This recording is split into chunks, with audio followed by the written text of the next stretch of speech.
విషయం నాకు తర్వాత తెలిసింది, చాలా టైం తర్వాత తెలిసింది నాకు. నేను సిరిసిల్లలో అధికారిక కార్యక్రమంలో ఉన్నాను. ఎమ్మెల్యే గారి క్యాంప్ ఆఫీసులో దాడి చేయాలనే ఆలోచన మాకు లేదని చెప్పినారు.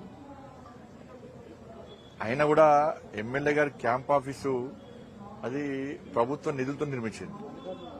అటువంటి క్యాంప్ ఆఫీసులో ప్రెస్ కాన్ఫరెన్స్లు పెట్టి, ప్రెస్ మీటింగ్ పెట్టి ఏది పడితే అది మాట్లాడడం తప్పే. మా కార్యకర్తల సహనానికి కూడా ఒక హద్దు ఉంటుంది. దాన్ని పిరిగితనంగా భావించద్దు. ఏది పడితే అది మాట్లాడడం కరెక్ట్ కాదు. దాడుల కల్చర్ అంటున్నారు. సిగ్గుండాల కేసీఆర్ కొడుకు దాడుల కల్చరే తయారు చేసిందే బీఆర్ఎస్ పార్టీ. కొద్ది గోసబెట్టి మమ్మల్ని మీ అధికారం ఫస్ట్ చెప్తున్నా, అధికారం అనేది శాశ్వతం కాదు. ఉన్నప్పుడు హద్దులో ఉండాలి. మితిమీరి అహంకారంతో వ్యవహరించద్దు, రాచరికంతో వ్యవహరించద్దు. కేసీఆర్ కొడుకు సిరిసిల్ల పోతే బీజేపీ ఏబీవీపీ కార్యకర్తలను హౌతర్స్ చేస్తుండే. మొత్తం ఎట్లా అంటే ఒక రజాకర్ల పాలనకనే, ఒక చెప్పులు నెత్తి మీద పెట్టుకుని పోవడం తప్ప ఒక్కరి తప్ప మీట అన్నీగా.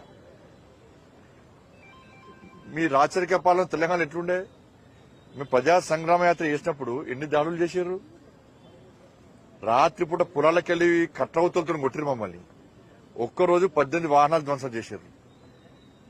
6 కార్యకర్తలు 7 ఇంజరీస్ అయినాయి. మా కార్యకర్తలకు 3 కార్యకర్తలకు కాళ్లు విరిగినాయి.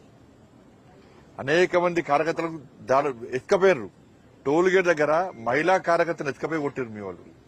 ఇది మర్చిపోతామైంది. కానీ దానికి ప్రతీకారం ఏం తీసుకుంటలే మేము. కానీ ఇవాళ మీరు ఏదో అన్నారు. అప్పుడు మేము ఎమ్మెల్యేను ఉష్కో అన్నగా మీ ఎమ్మెల్యేను మా మీదకి మా కార్యకర్తలు దమ్మని తెలిసింది. అది ఇవాళ దాన్ని మేము సమర్థిస్తలేము. కానీ దాని సహనానికి ఒక హద్దు ఉంటుంది. మా వాళ్ళ సహనానికి కూడా ఏది పడుతుంది మాట్లాడము, ఏది పడుతుంది వాగడము, ఇష్టానుసారంగా మాట్లాడము.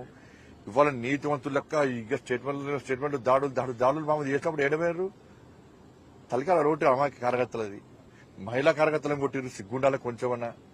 ఇంకా రైతులకు కళ్ళాలకు పోతుంటే కోడూరు మొత్తం రైతులు తలిగిన దెబ్బలు కళ్ళాలకు పోతుంటే రైతులు తలకాయలు వలిగినాయి. ఆ రోజు కొంచెమన్నా సిగ్గుండాలి అలా మాట్లాడుతున్నారు. మీరు ఉన్నప్పుడు ఏం చేశారు? కాబట్టి నేను మా కార్యకర్తలు కూడా చెప్తున్నా, అందరూ ప్రశాంతంగా ఉండాలి. ఇవాళ దాడులు చేసే కల్చర్ మనది కాదు, దానికి దూరంగా ఉండాలి అని చెప్పి ఆల్రెడీ మా కార్యకర్తలకు అందరికీ చెప్పినా, మీడియా ద్వారా కూడా అప్పీల్ చేస్తా ఉన్నాం. ధన్యవాదాలు.